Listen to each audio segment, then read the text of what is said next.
जिलेबी दे दी, जिलेबी दे दी, सरल मैदानी का दे दी, दे निकाली निकाल निकाल निकाल बेसन के सब्जी दे दी, बेसन के सब्जी दे दी, तेरी तेरी बाप रे मामूली वैरायटी बा।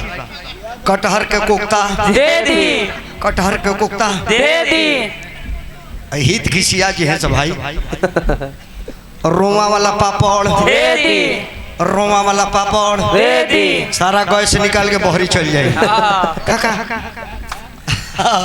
फोफिया मिठाई दे दी, काका खा देना फफिया हम खाए है तिल करी मामूली हरानी में बड़ा स्पंज का लमका रसगुल्ला बाप रे बाप मामूली मेहनत कर ले बड़े। रोल दे दी, रोल दे दी, हेलो बाबा आप बैठिए। रोकिंग का खिया मुंडियाल जी उठेंगे। खिया के छोड़े लॉलीपॉप दे दी, यही जी औरत लोग गाड़ी गावेला। अरे ऊंची ऊंची कोठावा उठाइए बिना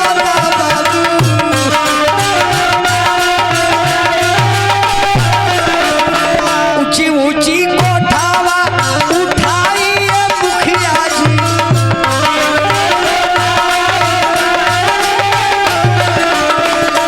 अब यरिया मरिया नहीं भूला गिनावा हाय सिया राम का भक्त।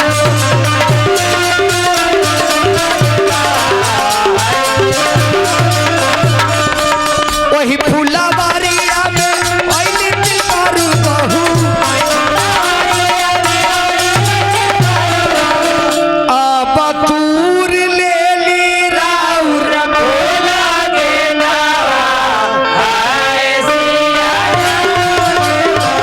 तढ़ावला धूपला ऐनी हा मुखिया जी। तब का भाई अब हम तूर बताहरो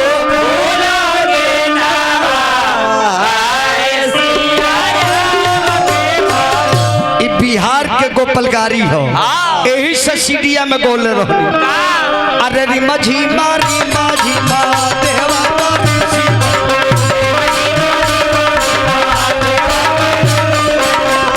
अब आया गाना लग गई बाई रे मला धीरे रे।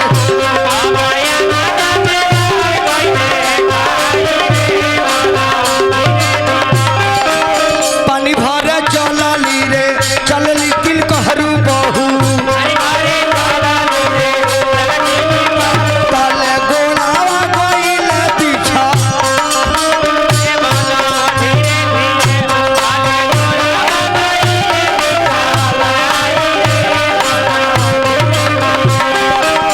धावला धूपला गइनी साधुआ बाबा।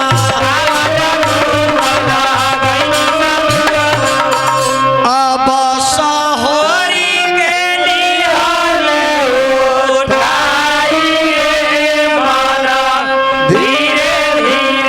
गिरी बाबा का कोइले।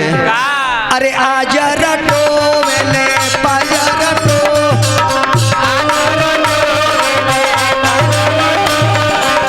अब कावाला गोदैया लागल